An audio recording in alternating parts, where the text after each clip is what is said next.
Saudara, Kantor Wilayah Bea dan Cukai Provinsi Aceh Senin pagi melaksanakan rapat konsolidasi bersama sejumlah pihak terkait rencana proses pelaksanaan ekspor-impor dengan menggunakan jalur laut Pelabuhan Kurung Raya Aceh Besar.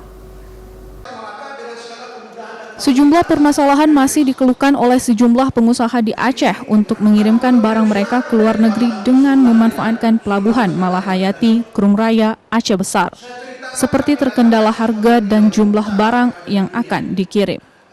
Saat ini sejumlah permasalahan masih terjadi di dunia ekspor-impor pengusaha di Aceh, sehingga banyak pengusaha di Aceh memanfaatkan proses pengiriman barang ke luar negeri dengan menggunakan jalur laut dari Sumatera Utara.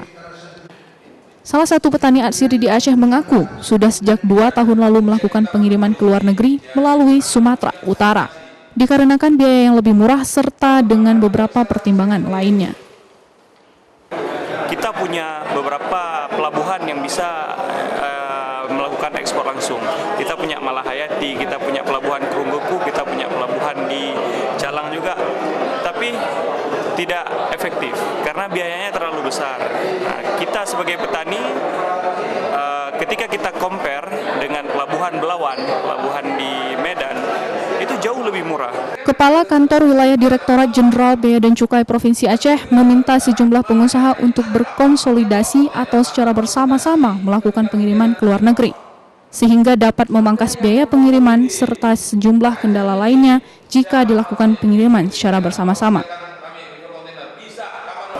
Aceh itu punya keunikan, namanya uniqueness, dan itu uniqueness menjadi apa yang kita sebut dengan absolute advantage. Ketika unik itu menjadi sebuah keunggulan yang paling besar nilainya, tapi kemudian tidak bisa dimanfaatkan, maka itu sebuah kerugian. Kenapa tidak bisa dimanfaatkan? Karena ada competitive advantage yang kemudian kita di bawah.